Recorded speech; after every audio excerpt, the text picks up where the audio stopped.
ಮೂಡಾ ಹಗರಣದಲ್ಲಿ ಸಿಎಂ ವಿರುದ್ಧ ಎಫ್ಐಆರ್ ದಾಖಲು ಬೆನ್ನಲ್ಲೇ ಪ್ರಕರಣದ ವಿಚಾರಣೆಗೆ ತನಿಖಾ ತಂಡ ಸಜ್ಜಾಗಿದೆ. ಒಂದು ಮೈಸೂರು ಲೋಕಾಯುಕ್ತ ಎಸ್ಪಿ ಉದೇಶ್ ನೇತೃತ್ವದ ಟೀಮ್, ಇನ್ನೊಂದು ಎರಡನೇದು ಡಿವೈಎಸ್ಪಿ ಎಸ್ ಮಾಲತೇಶ್ ಮತ್ತು ತಂಡ, ಮೂರನೆಯದ್ದು ಚಾಮರಾಜನಗರ ಡಿವೈಎಸ್ಪಿ ಮ್ಯಾಥ್ಯೂ ಥಾಮಸ್ ತಂಡ ಈಗ ಪ್ರಾಥಮಿಕ ತನಿಖೆಯನ್ನ ನಡೆಸ್ತಾ ಇದ್ದು, ಒಟ್ಟು 3 ಲೋಕಾಯುಕ್ತ ತಂಡಗಳಿಗೆ ಮೂಡಾ ತನಿಖೆಯ ವೇಗ ಕೊಟ್ಟಿದೆ. ಸೋಮವಾರದ ಬಳಿಕ ಲೋಕಾಯುಕ್ತ ಟೀಮ್ನಲ್ಲಿ ಒಂದಷ್ಟು ಬದಲಾವಣೆ ಆಗಲಿದ್ದು ತನಿಖೆಗೆ ವೇಗ ಸಿಗಲಿದೆ. ಮೂಡಾ ಹಗರಣ ಸಂಬಂಧ ಸಿಎಂ ವಿರುದ್ಧ ಎಫ್ಐಆರ್ ಬೆನ್ನಲ್ಲೇ ಲೋಕಾಯುಕ್ತ ಅಧಿಕಾರಿಗಳು ಅಲರ್ಟ್ ಆಗಿದ್ದಾರೆ. ಹೀಗಾಗಿ ಇವತ್ತು ಲೋಕ ಎಸ್ಪಿ ಉದೇಶ್ ಮೈಸೂರಿನ ಕಚೇರಿಗೆ ಆಗಮಿಸಿ ತನಿಖೆ ಬಗ್ಗೆ ಅಧಿಕಾರಿಗಳ ಜೊತೆ ಸಭೆ ನಡೆಸಿದ್ದಾರೆ. ಬಳಿಕ ಕೆಲ ದಾಖಲೆಗಳನ್ನು ತೆಗೆದುಕೊಂಡು ಕಚೇರಿಯಿಂದ ತೆರಳಿದರು. ಸದ್ಯ ಆರೋಪಿಗಳಿಗೆ ನೋಟಿಸ್ ಕೊಡಲು ಲೋಕ ಅಧಿಕಾರಿಗಳು ತಯಾರಿಯನ್ನ ನಡೆಸುತ್ತಿದ್ದಾರೆ. ಮೂಡಾ ಪ್ರಕರಣದ ತನಿಖೆಗೆ ಸಿಬಿಐಗೆ ವಹಿಸುವಂತೆ ಕೋರ್ಟ್ಗೆ ಅರ್ಜಿ ಸಲ್ಲಿಕೆಯ ಬೆನ್ನಲ್ಲೇ ಇಡಿ ತನಿಖೆ ಕೋರಿ ಆರ್ಟಿಐ ಕಾರ್ಯಕರ್ತ ಸ್ನೇಹಮಯಿ ಕೃಷ್ಣ ದೂರು ಕೊಟ್ಟಿದ್ದಾರೆ. ಇಮೇಲ್ ಮೂಲಕ ದೂರು ಸಲ್ಲಿಸಿರೋ ಸ್ನೇಹಮಯಿ ಕೃಷ್ಣ, ಸಿದ್ದರಾಮಯ್ಯ ತಮ್ಮ ರಾಜಕೀಯ ಅಧಿಕಾರವನ್ನ ದುರ್ಬಳಕೆ ಮಾಡಿಕೊಂಡಿದ್ದಾರೆ. ಈ ಮೂಲಕ 14 ಸೈಟ್ ಅನ್ನ ಪಡೆದಿದ್ದಾರೆ. ಹೀಗಾಗಿ ತನಿಖೆ ನಡೆಸುವಂತೆ ದೂರು ಸಲ್ಲಿಸಿದ್ದಾರೆ. ಮೂಡಾ ಹಗರಣದ ಸಂಬಂಧ ಎಫ್ಐಆರ್ ದಾಖಲಾದ ಬೆನ್ನಲ್ಲೇ ಸಿಎಂಗೆ ಟೆನ್ಷನ್ ಶುರುವಾಗಿದೆ. ಹೀಗಾಗಿ ಜಾಮೀನು ಅರ್ಜಿ ವಿಚಾರವಾಗಿ ಕಾನೂನು ಸಲಹೆಗಾರ ಪೊನ್ನಣ್ಣ ಜೊತೆ ಸಿಎಂ ಚರ್ಚೆ ನಡೆಸಿದ್ದಾರೆ. ನಿನ್ನೆಯಷ್ಟೇ ದೆಹಲಿಗೆ ಹೋಗಿ ಹಿರಿಯ ವಕೀಲರಾದ ಕಪಿಲ್ ಸಿಬಲ್, ಅಭಿಷೇಕ್ ಮನು ಸಿಂಘ್ವಿ ಜೊತೆ ಪೊನ್ನಣ್ಣ ಚರ್ಚೆ ನಡೆಸಿದ್ರು. ಸದ್ಯ ವಕೀಲರ ಜೊತೆ ಚರ್ಚೆ ನಡೆಸಿದರ ಬಗ್ಗೆ ಸಿಎಂಗೆ ಪೊನ್ನಣ್ಣ ಮಾಹಿತಿಯನ್ನು ನೀಡಿದ್ದಾರೆ. ಇದೇ ವೇಳೆ ಸಚಿವ ಬೈರತಿ ಸುರೇಶ್ ಕೂಡ ಸಿಎಂ ಭೇಟಿಯಾಗಿ ಮುಂದಿನ ಕಾನೂನು ಹೋರಾಟದ ಬಗ್ಗೆ ಚರ್ಚೆ ನಡೆಸಿದ್ದಾರೆ ಎನ್ನಲಾಗಿದೆ. ಮೂಡಾ ಹಗರಣದಲ್ಲಿ ಸಿಎಂಗೆ ಮಾತ್ರವಲ್ಲದೆ ಸಿಎಂ ಕುಟುಂಬಕ್ಕೂ ಸಂಕಷ್ಟ ಎದುರಾಗಿದೆ. ಪ್ರಕರಣದಲ್ಲಿ ಸಿಎಂ A1 ಆಗಿದ್ದಾರೆ. ಸಿಎಂ ಬಾಮೈದ ಮಲ್ಲಿಕಾರ್ಜುನ ಸ್ವಾಮಿ A3 ಆಗಿದ್ದಾರೆ. ಸದ್ಯ ಈ ಪ್ರಕರಣಕ್ಕೆ ಸಂಬಂಧಪಟ್ಟ ಹಾಗೆ ನ್ಯೂಸ್ 18 ಜೊತೆ ಮಲ್ಲಿಕಾರ್ಜುನ ಸ್ವಾಮಿ ಮಾತನಾಡಿದ್ದು, ನನ್ನನ್ನ ಯಾರು ನೋಡಿಯೇ ಇಲ್ಲ, ನಾನು ಏನ್ ಮಾತಾಡ್ಲಿ ಬಿಡಿ ಸರ್, ದೊಡ್ಡವರು ಇದ್ರ ಬಗ್ಗೆ ಎಲ್ಲ ಮಾತಾಡ್ತಾರೆ ಅಂತ ಹೇಳಿದ್ದಾರೆ. ಹುಷಾರಿಲ್ಲ, ಮಲಗಿದ್ದೀನಿ. ನಂಗೂ ಇದ್ರು ನಾನೇನ್ ಮಾಡ್ಲಾ ಬಿಡಿ ಸರ್, ನನ್ನ ಯಾರು ನೋಡೇ ಇಲ್ಲ ಸರ್. ಇಲ್ಲ ಇಡೀ ಸರ್, ನಾ ಬೇರೆಯವ್ರು ದೊಡ್ಡವ್ರು ಮಾತಾಡ್ತಾರೆ, ನಾನು ಕರೀತೀರ ಸಾರಿ ಸರ್, ನಾನು ಹುಷಾರಿಲ್ಲ, ಮಲಗಿದ್ದೀನಿ. ನಂಗೂ ಇದ್ರು ನಾನೇನ್ ಮಾಡ್ಲಾ ಬಿಡಿ ಸರ್, ನನ್ನ ಯಾರು ನೋಡೇ ಇಲ್ಲ ಸರ್. ಇಲ್ಲ ಇಡೀ ಸರ್, ನಾ ಬೇರೆಯವ್ರು ದೊಡ್ಡವ್ರು ಮಾತಾಡ್ತಾರೆ, ನಾನು. ಮೂಡಾ ಹಗರಣದಲ್ಲಿ ಸಿಎಂ ಸಿದ್ದರಾಮಯ್ಯರನ್ನ A1 ಮಾಡಲಾಗಿದೆ. ಈ ಹಿನ್ನೆಲೆಯಲ್ಲಿ ನಾಡಹಬ್ಬ ದಸರಾದಿಂದ ಸಿದ್ದರಾಮಯ್ಯರನ್ನ ದೂರವಿಡಬೇಕು ಅಂತ ಮೈಸೂರಿನಲ್ಲಿ ದೂರುದಾರ ಸ್ನೇಹಮಯಿ ಕೃಷ್ಣ ಆಗ್ರಹಿಸಿದ್ದಾರೆ. ಮೈಸೂರು ದಸರಾಗೆ ತನ್ನದೇ ಆದ ಪಾವಿತ್ರ್ಯತೆ ಇದೆ. ಹೀಗಾಗಿ ಆರೋಪ ಹೊತ್ತಿರುವಂತಹ ಸಿಎಂ ದಸರಾ ಕಾರ್ಯಕ್ರಮದಿಂದ ದೂರ ಇರಬೇಕು. ಈ ಬಗ್ಗೆ ಡಿಸಿಗೆ ಪತ್ರವನ್ನ ಬರೀತೇನೆ ಅಂತ ಹೇಳಿದ್ದಾರೆ. ಇನ್ನು ಸಿಎಂ ದಸರಾ ಹಬ್ಬದಿಂದ ದೂರವಿರಬೇಕು ಎಂಬ ಸ್ನೇಹಮಯಿ ಕೃಷ್ಣ ಹೇಳಿಕೆಗೆ ಸಚಿವೆ ಲಕ್ಷ್ಮೀ ಹೆಬ್ಬಾಳ್ಕರ್ ತಿರುಗೇಟು ಕೊಟ್ಟಿದ್ದಾರೆ. ಬೆಳಗಾವಿಯಲ್ಲಿ ಮಾತನಾಡಿದ ಅವರು, ಸ್ನೇಹಮಯಿ ಕೃಷ್ಣ ಅಬ್ರಹಾಂ ಹಿನ್ನೆಲೆ ಏನು? ಸ್ನೇಹಮಯಿ ಕೃಷ್ಣ ಅವರು ಮೊದಲು ತಮ್ಮನ್ನ ತಾವು ಪ್ರಶ್ನೆ ಮಾಡಿಕೊಳ್ಳಿ. ಯಾರ ವಿರುದ್ಧ ನಾವು ಮಾತನಾಡ್ತಿದ್ದೇವೆ ಅಂತ ತಿಳಿದುಕೊಂಡು ಮಾತನಾಡಲಿ ಅಂತ ಕಿಡಿಕಾರಿದ್ದಾರೆ. ರಾಜಕೀಯ ದುರುದ್ದೇಶದಿಂದ ಇಂಥ ಒಂದು ಪರಿಸ್ಥಿತಿ ಇವತ್ತು ರಾಜ್ಯದ ಪಾಲಿಗೆ ಬಂದೊದಗಿದೆ. ಇದು ನಮಗೆ ಬೇಕಾಗಿರಲಿಲ್ಲ. ಮಾನ್ಯ ಮುಖ್ಯಮಂತ್ರಿಗಳಿಗೆ ಪರಿಕಲ್ಪನೆ ಇದೆ, ಅವರು ಏನು ಮಾಡ್ತಾ ಇದ್ದಾರೆ. ಸೊ ಇಷ್ಟು ಹೇಳಲಿಕ್ಕೆ ಬಯಸ್ತೀನಲ್ಲ, ಸ್ನೇಹಮಯಿ ಕೃಷ್ಣ ಇರಬಹುದು ಅಥವಾ ಅಬ್ರಾಮ್ ಇರಬಹುದು, ತಮ್ಮನ್ನು ತಾವು ಪ್ರಶ್ನೆ ಮಾಡ್ಕೊಳ್ಬೇಕು, ಯಾರ ವಿರುದ್ಧ ಈ ರೀತಿ ನಾವು ಮಾತನಾಡ್ತಾ ಇದ್ದೀವಿ. 40 ವರ್ಷದ ರಾಜಕೀಯ ಇತಿಹಾಸದಲ್ಲಿ ಸಿದ್ದರಾಮಯ್ಯ ಸಾಹೇಬ್ರ ಮೇಲೆ ಒಂದಿಷ್ಟು ಕಪ್ಪು ಚುಕ್ಕೆ ಇರಲಿ. 75 ವರ್ಷ, ಅವ್ರಿಗೆ 77 ವರ್ಷ ಈಗ. ಹಿಂದುಳಿದ ವರ್ಗದ ನಾಯಕ ಅಂತ ಹೇಳ್ತಾರೆ. ನಾನು ಭಾಳ ಹತ್ತಿರದಿಂದ ನೋಡ್ತಾ ಇದ್ದೀನಿ. ಕ್ಯಾಬಿನೆಟ್ ಮಂತ್ರಿ ಆದಮೇಲೆ ಕ್ಯಾಬಿನೆಟ್ನಲ್ಲಿ ಅವರು ತಗೊಳ್ತಾ ಇರುವಂಥ ನಿರ್ಧಾರಗಳು, ಎಲ್ಲರ ಏಳಿಗೆಗೋಸ್ಕರ ಅವರ ಒಂದು ಮಿಡಿತ ನಾನು ನೋಡ್ತಾ ಇದ್ದೀನಿ. ಈಗ ರಾಜಕೀಯಕ್ಕೆ ಸಂಬಂಧಪಟ್ಟಂತಹ ಪ್ರಮುಖ ವಿದ್ಯಮಾನಗಳನ್ನು ನೋಡೋಣ. ಮೂಡಾ ಪ್ರಕರಣದಲ್ಲಿ ಸಿಎಂ ವಿರುದ್ಧ ಎಫ್ಐಆರ್ ಬೆನ್ನಲ್ಲೇ ರಾಜ್ಯ ರಾಜಕೀಯದಲ್ಲಿ ರಾಜೀನಾಮೆಯ ಪಾಲಿಟಿಕ್ಸ್ ಜೋರಾಗಿದೆ. ಸಿಎಂ ಸಿದ್ದರಾಮಯ್ಯ ಹಾಗೂ ಮಾಜಿ ಸಿಎಂ ಎಚ್ಡಿಕೆ ನಡುವೆ ವಾಕ್ ಸಮರ ಶುರುವಾಗಿದೆ. ಎಚ್ಡಿಕೆ ನಿರ್ಮಲಾ ರಾಜೀನಾಮೆ ಕೊಡಬೇಕು ಅಂತ ಹೇಳಿದ ಸಿಎಂಗೆ ಎಚ್ಡಿಕೆ ಟಾಂಗ್ ಕೊಟ್ಟಿದ್ದಾರೆ. ಸುಮ್ಮನೆ ರಾಜೀನಾಮೆ ಕೊಡೋದಕ್ಕೆ ನಮಗೇನು ತಲೆ ಕೆಟ್ಟಿದೆಯಾ? ನಿಮ್ಮ ರೀತಿ ಭಂಡ ರಾಜಕಾರಣ ಮಾಡೋದಿಲ್ಲ. ನಾನು ಏನು ತಪ್ಪು ಮಾಡಿದ್ದೇನೆ, ರಾಜೀನಾಮೆ ಯಾಕೆ ಕೊಡಬೇಕು ಅಂತ ಪ್ರಶ್ನಿಸಿದ್ದಾರೆ. ಈಗ ಅವ್ರದನ್ನು ಮುಚ್ಚಾಕೊಳ್ಳೋದಕ್ಕೆ ಅಯ್ಯೋ ಕುಮಾರಸ್ವಾಮಿ ಏನೋ ಮಾಡಿಬಿಟ್ಟವನೇ, ಕುಮಾರಸ್ವಾಮಿಗೆ ನೋಟಿಸ್ ಬಂದೈತೆ ಒಂದು ಪ್ರಚಾರ ಡೈವರ್ಷನ್ ಬೇಕಲ್ಲ ಅವರಿಗೆ, ಸರ್ಕಾರಕ್ಕೆ. ಅದಕ್ಕಷ್ಟೇ ಆ ಪ್ರಕರಣ, ಗಂಗೇನಹಳ್ಳಿ ಪ್ರಕರಣ ರಾಜೀನಾಮೆ ಕೊಡಬೇಕಂತ ಕುಮಾರಸ್ವಾಮಿ ಬೇಲಲ್ಲವರ ಬೇಲಲ್ಲಿಲ್ವಾ ಕುಮಾರಸ್ವಾಮಿ? ಬೇಲಲ್ಲಿ ಹೆಂಗವ್ರೆ? ರಾಜೀನಾಮೆ ಇನ್ನೂ ಯಾಕೆ ಕೊಟ್ಟಿಲ್ಲ? ನರೇಂದ್ರ ಮೋದಿ ರಾಜೀನಾಮೆ ಯಾಕೆ ಕೊಟ್ಟಿಲ್ಲ? ಈಗ ಅದಂತ ಹೊಸ ನಿರ್ಮಲಾ ಸೀತಾರಾಮನ್ ಅವರು ರಾಜೀನಾಮೆ ಕೊಟ್ಟಿಲ್ಲ. ಯಾಕೆ ಕೊಡ್ಬೇಕು ರಾಜೀನಾಮೆ ನಿರ್ಮಲಾ ಸೀತಾರಾಮನ್? ಇದೇ ವೇಳೆ ಸರ್ಕಾರವನ್ನು ಅಸ್ಥಿರಗೊಳಿಸಲಾಗ್ತಿದೆ ಅನ್ನುವ ಸಿಎಂ ಆರೋಪಕ್ಕೆ ಕೌಂಟರ್ ಕೊಟ್ಟ ಕುಮಾರಸ್ವಾಮಿ, ಸರ್ಕಾರವನ್ನು ಅಸ್ಥಿರ ಅಂತ ಭಜನೆ ಮಾಡ್ತಿದ್ದಾರೆ. ಅಧಿಕಾರ ಕೊಟ್ಟಾಗ ನೀವೇನ್ ಮಾಡ್ತಿದ್ದೀರಿ? ಅಭಿವೃದ್ಧಿ, ಜನರ ಸಮಸ್ಯೆಗಳ ಬಗ್ಗೆ ಚರ್ಚೆ ಆಗ್ತಿಲ್ಲ, ಬರೀ ಅಕ್ರಮಗಳ ಬಗ್ಗೆ ಚರ್ಚೆ ಆಗ್ತಿದೆ ಅಂತ ವಾಗ್ದಾಳಿ ನಡೆಸಿದ್ರು. ಈ ಸರ್ಕಾರವನ್ನು ಅಸ್ಥಿರಗೊಳಿಸಲಿಕ್ಕೆ ಬಿಜೆಪಿ, JDS ಷಡ್ಯಂತ್ರ ಇವೆಲ್ಲ ಪ್ರತಿನಿತ್ಯ ಭಜನೆ ಮಾಡೋಕ್ಕೆ ಶುರು ಮಾಡಿದ್ದೀರಿ. ಭಾಳ ಅಭಿವೃದ್ಧಿ ಮಾಡಿ ಅಂತಲೇ ನಿಮ್ಗೆ ಅಧಿಕಾರ ಕೊಟ್ಟಿದ್ದಾರೆ, ನಾನಿಲ್ಲ ಅಂತ ಹೇಳಲ್ಲ. ಆದರೆ ನೀವು ಮಾಡ್ತಿರೋದು ಏನು ಮಾಡ್ತಾ ಇದ್ದೀರಿ? ಕರ್ನಾಟಕದಲ್ಲಿ ಇವತ್ತು ಅಭಿವೃದ್ಧಿಗಳ ಬಗ್ಗೆ ಚರ್ಚೆ ಇಲ್ಲ, ನಾಡಿನ ಜನತೆಯ ಸಮಸ್ಯೆಗಳ ಬಗ್ಗೆ ಚರ್ಚೆ ಇಲ್ಲ, ಮತ್ತು ಕೆಲವು ಅಕ್ರಮಗಳ ಸಂಬಂಧಪಟ್ಟಂತ ವಿಷಯಗಳ ಬಗ್ಗೆ ಪ್ರತಿನಿತ್ಯ ಬೃಹದಾಕಾರವಾಗಿ ನಡೀತಾ ಇದೆ. ರಾಜ್ಯದ ಅಭಿವೃದ್ಧಿ ಏನಾಗಿದೆ? ಕೆಲವು ಭಾಗದಲ್ಲಿ ಹೆಚ್ಚಿನ ಮಳೆ ಆಯಿತು, ಕೆಲವು ಭಾಗದಲ್ಲಿ ಮಳೆ ಇಲ್ಲ.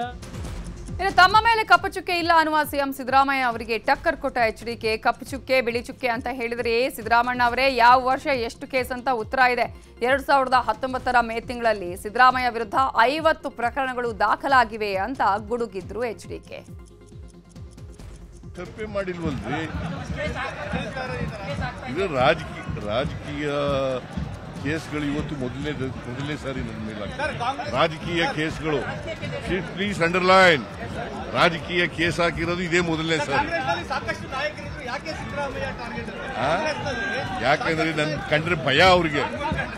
ಹೇಳ್ತಾರೆ ಅವತ್ತಿನ ಲೋಕಾಯುಕ್ತ ನ್ಯಾಯಮೂರ್ತಿಗಳು, ಸಂಸ್ಥೆಯಲ್ಲಿ 7,000ಕ್ಕೂ ಅಧಿಕ ಪ್ರಕರಣಗಳು ದಾಖಲಾಗಿವೆ, ಜ್ಯೇಷ್ಠತೆಯ ಆಧಾರದಲ್ಲಿ ಪ್ರಕರಣಗಳ ವಿಚಾರಣೆ ನಡೆಸಲಾಗುತ್ತಿದೆ, ಯಾವುದೇ ಪ್ರಕರಣಗಳ ವಿಚಾರಣೆ ವಿಳಂಬ ಮಾಡಿಲ್ಲ ಅಂತ ಹೇಳ್ತಾರೆ.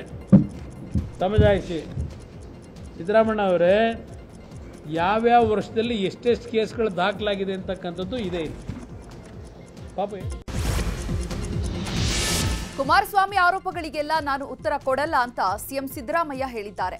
ಮೈಸೂರಿನಲ್ಲಿ ಮಾತನಾಡಿದ ಅವರು, ಕುಮಾರಸ್ವಾಮಿ ಆರೋಪಕ್ಕೆ ಉತ್ತರ ಕೊಡಬೇಕು ಅಂತ ಎಲ್ಲಿದೆ ಹೇಳಿ? ಅವರ ಆರೋಪಗಳಿಗೆ ಉತ್ತರ ಕೊಡಲ್ಲ ಅಂದಮೇಲೆ ಕೊಡಲ್ಲ ಅಂತ ಹೇಳಿದ್ದಾರೆ.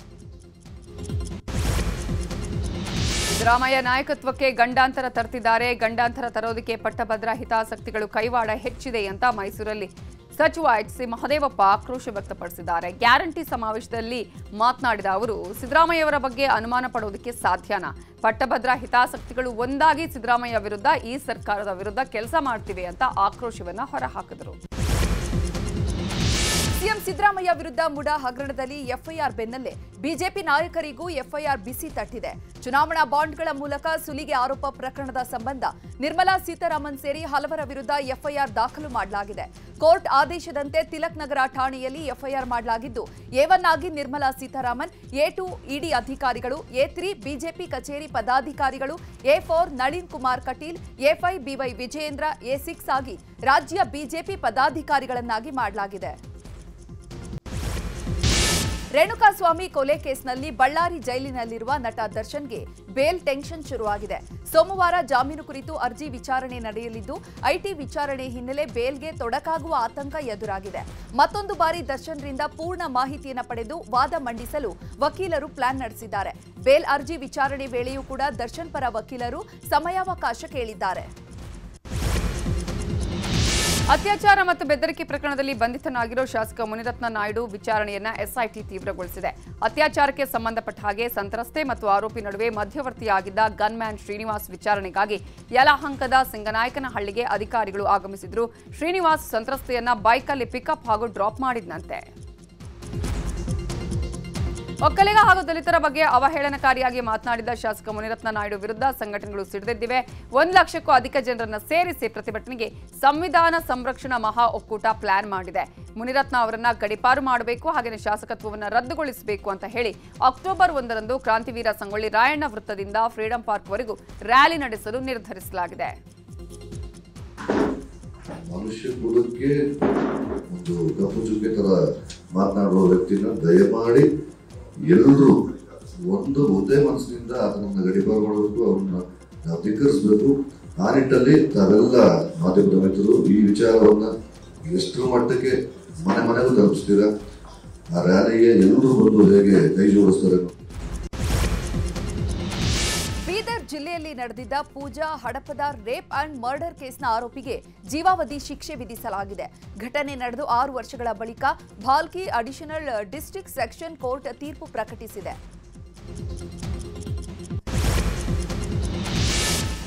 ಮೊಬೈಲ್ನಲ್ಲಿನ ಫೋಟೋ ಡಿಲೀಟ್ ಮಾಡಿಸಲು ರಾಬರಿ ಡ್ರಾಮಾ ಮಾಡಿರೋ ಘಟನೆ ಬೆಂಗಳೂರಿನ ಬೆಳ್ಳಂದೂರಿನ ಬೋಗನಹಳ್ಳಿ ಬಳಿ ನಡೆದಿದೆ. ಗೆಳೆಯನ ಮೊಬೈಲ್ ಕಸಿಯೋದಕ್ಕೆ ಗೆಳತಿಯಿಂದಲೇ ಪ್ಲಾನ್ ನಡೆದಿದೆ. ವಂಶಿ ಕೃಷ್ಣನ ಮೊಬೈಲಲ್ಲಿ ಯುವತಿಗೆ ಸೇರಿದ ಕೆಲವು ಫೋಟೋಗಳು ಪತ್ತೆಯಾಗಿತ್ತು. ಹೀಗಾಗಿ ಅವುಗಳನ್ನು ಡಿಲೀಟ್ ಮಾಡಿಸೋದಕ್ಕೆ ಮೊಬೈಲ್ ರಾಬರಿ ಪ್ಲಾನ್ ನಡೆದಿದೆ. ಈ ಬಗ್ಗೆ ಬೆಳ್ಳಂದೂರು ಪೊಲೀಸ್ ಠಾಣೆಯಲ್ಲಿ ಪ್ರಕರಣ ದಾಖಲಾಗಿತ್ತು. ಈ ಸಂಬಂಧ 5 ಪೊಲೀಸರು ಅರೆಸ್ಟ್ ಮಾಡಿದ್ದಾರೆ. ಹುಬ್ಬಳ್ಳಿ ಧಾರವಾಡ ಪೊಲೀಸರು ಕಾರ್ಮಿಕರ ಮಕ್ಕಳಿಗಾಗಿ ಇಟ್ಟಿದ್ದಂತಹ 101 ಲ್ಯಾಪ್ಟಾಪ್ಗಳನ್ನು ಕಳವು ಮಾಡಿದ ಪ್ರಕರಣವನ್ನ ಭೇದಿಸಿದ್ದಾರೆ. ಲ್ಯಾಪ್ಟಾಪ್ ಕಳ್ಳರ ಹೆಡೆಮುರಿ ಕಟ್ಟಿದ್ದು ಬರೋಬ್ಬರಿ 50 ಲಕ್ಷ ರೂಪಾಯಿ ಮೌಲ್ಯದ ವಸ್ತುಗಳನ್ನು ಸೀಸ್ ಮಾಡಿ 26 ಜನ ಆರೋಪಿಗಳನ್ನು ಬಂಧಿಸಿದ್ದಾರೆ. ಬೆಳಗಾವಿಯಿಂದ ತಂದು ಕಾರ್ಮಿಕ ಇಲಾಖೆಯಲ್ಲಿ ಲ್ಯಾಪ್ಟಾಪ್ಗಳನ್ನು ಇಡಲಾಗಿತ್ತು. ಈ ವೇಳೆ ಖದೀಮರು ಕೈಚಳಕ ತೋರಿಸಿದ್ರು.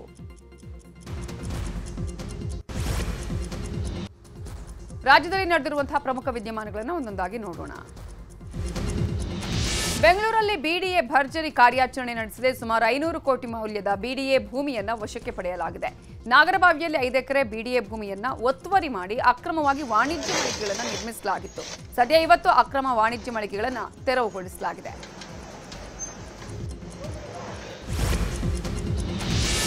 ಮಹಿಷ ಮಂಡಲೋತ್ಸವ ಆಚರಣೆ ವಿಚಾರವಾಗಿ ಚಾಮುಂಡಿ ಬೆಟ್ಟ ಸೇರಿದಂತೆ ಮೈಸೂರು ನಗರದಲ್ಲಿ ನಿಷೇಧಾಜ್ಞೆ ಜಾರಿ ಮಾಡಲಾಗಿದೆ.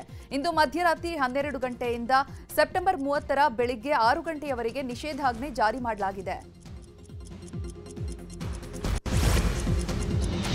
ಮೈಸೂರು ದಸರಾ ಮಹೋತ್ಸವಕ್ಕೆ ಆಗಮಿಸಿರುವ ಗಜಪಡೆಯ ಮಾವುತರು ಹಾಗೂ ಕಾವಾಡಿಗರ ಕುಟುಂಬಕ್ಕೆ ಸಚಿವ ಮಹದೇವಪ್ಪ ಪಾದರಕ್ಷೆಗಳನ್ನು ವಿತರಿಸಿದ್ದಾರೆ. ಈ ವೇಳೆ ಚಲನಚಿತ್ರ ನಟ ಡಾಲಿ ಧನಂಜಯ್ ಸೇರಿ ಹಲವರು ಉಪಸ್ಥಿತರಿದ್ದರು.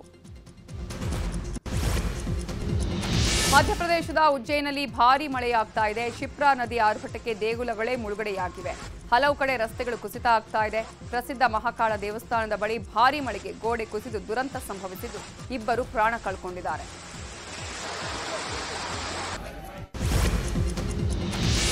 ಕೇರಳದ ಅಲಪ್ಪುಜ್ ಐತಿಹಾಸಿಕ 70ನೇ ನೆಹರು ಕಪ್ ಬೋಟ್ ರೇಸ್ಗೆ ಚಾಲನೆ ಸಿಕ್ಕಿದೆ. ಈ ರೇಸ್ ಕೇರಳದ ಅತ್ಯಂತ ಪ್ರಾಚೀನ ದೋಣಿ ಸ್ಪರ್ಧೆಯಾಗಿದೆ. ರೇಸ್ಗೆ ಬಳಸುವ ಹಾವಿನ ದೋಣಿಗಳನ್ನು ಪಲ್ಲಿಯೋಡಂನಲ್ಲಿ ಎಂದು ಕರೆಯಲಾಗುತ್ತದೆ. ಲಕ್ಷಾಂತರ ಮಂದಿ ರೇಸನ್ನು ಕಣ್ತುಂಬಿಕೊಂಡಿದ್ದಾರೆ.